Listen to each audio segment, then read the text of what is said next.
जोंहा नैबे चिरां जिल्लानि सिङाव थानाय 14 चिरां दुवार बियाबनि सिङाव साहा फारसे दाउस्रि हाब्रां इक' टुरिजम पिकनिक स्पट बे देवस्रि एरियायाव दङ बा देवस्रि दालाङावनो देवस्रि दालां बे ओरै खोलाहा आरो साहा बेवहाय गोदानै मोनसे पिकनिक स्पट बानायनो नागिरदों जायनि मुंखौ जोङो दाउस्रि हाब्रां इक' टुरिजम एन्ड पिकनिक स्पट मुङै दोननाय जाबाय। दायो जोंहा बेखौ मा होनो सरकारनिफ्रायबो पारमिसन मोनबाय बा गनायथि मोनबाय जों सरकारनिफ्राय।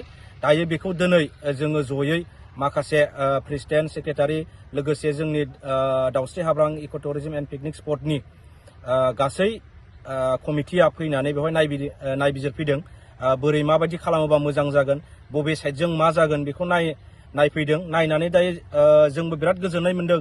जायगाया निस्सय बिराद मोजां। बेवहाय बयबो ओरैनोबाबो जाय गेलेमफुआव फैयो दागगारियाव बेरायनो फैयो बे बेरायनो फैनाय समाव बयबो बिथांमोना बेवहाय दसेब्लाबो लाखिनानै फट' खेबलाङो। जों बेफोरखौ नुबाय थादोंमोन।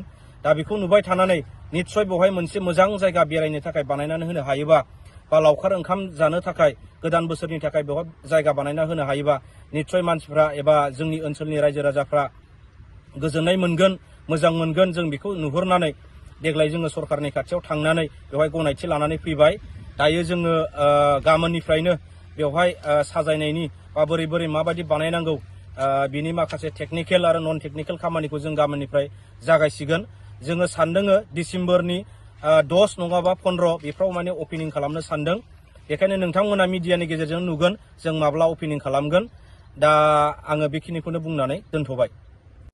जोहार तिहिं देवस्रि हाब्रां इक' टुरिजम पिकनिक स्पट रे तिहिं होय हे सेटर हुई कना आर नोवा गे कथा दो होय नि नवा गे देवस्रि एरिया रे नोवा ब्रिज देवस्रि हाब्रां and eco' tourism picnic spot रे नि तो बनाव लगी ले हे कना आर ऑलरेडी परमिशन को नाम चुकाव कना ओना लगी ते आले नेहर पे कना ने बार जहां संगीन गेलमपुर पे चला तो हे कते थोड़ा बोलो तरा पे तिहिं को आरंभ हो कना बनाव लगी ओना गालमराव लगी मनोडले ठोको जोहार।